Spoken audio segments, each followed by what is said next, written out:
Hello there! Today I'm excited to show you this book edge painting project.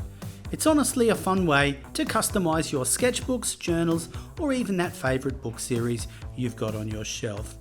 With a little prep, it's super easy to make your own and add your vibe to it. If you give this a go, tag us or send us a video. We'd love to see how you guys make these your own. And stick around until the end and I'll run through everything you need to do this project. First up, you'll want some scrap ply timber. I'm sawing mine down to size. I've grabbed an A4 sketchbook for this project. With a sharp saw, it's easy to bring down to size. Just clamp against the table and cut to size. I actually made mine a little bit shorter than the book. That way it's easier to paint the top and bottom edges later. Just a little tip to make life easier. The timber's basically here to protect your book. It spreads the clamp pressure and stops the covers from getting marked. Now to protect the covers, because let's be real, painting can get a little messy. I like using painter's tape for this because it keeps the edges clean without damaging the cover. If your book's got paper covers, just press the tape onto your clothes first to take a little bit of the stickiness off before applying.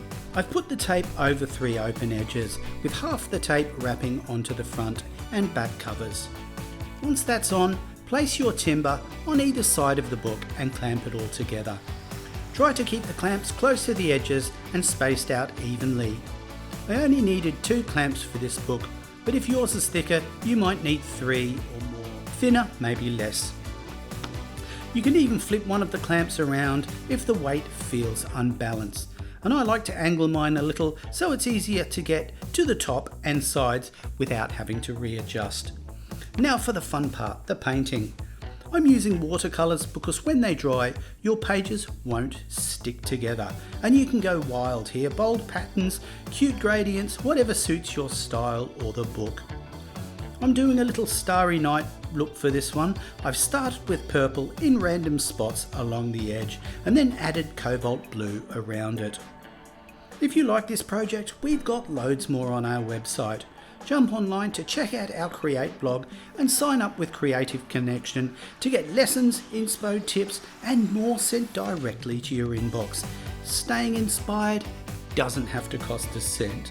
I just take a clean brush and a little water and blend the two together. Don't stress too much about it, layering the colours and playing with it makes it more interesting. I like going back in with the extra purple in spots to make those tones pop. What colour combo would you try? Let me know in the comments. I love seeing the different ways people put in their spin. While that's drying, you can paint the top and bottom edges if you want. Once that's all dry, I'm adding a few cute details with my metallic watercolours. Little moons and stars to finish off the look.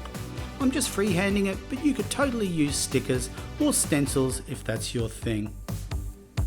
Make it yours. Maybe some flowers, bold checkers, even little doodles or symbols you love.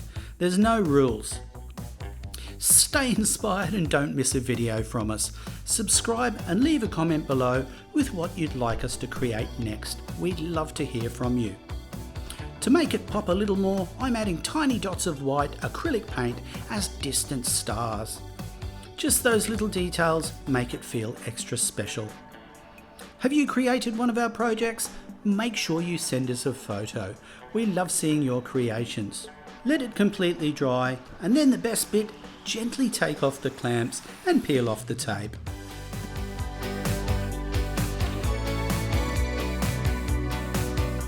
The clean edge reveal, so satisfying. And that's it. Whether you go for stars like me, a sunset with palm trees, or a bold checkerboard edges, this is such a cool way to customise your books. What other book edge designs should we try? Comment with your ideas below. I'm always looking for new inspo and I might just paint them next. To quickly recap what you'll need some scrap timber, a book, watercolours, some small brushes, 2 F-clamps, painter's tape, water and some paper towels. Thanks so much for hanging out. I hope this gave you a fun new idea to make your books your own. Don't forget to subscribe, leave a comment and show us your creations. And don't forget to keep on creating.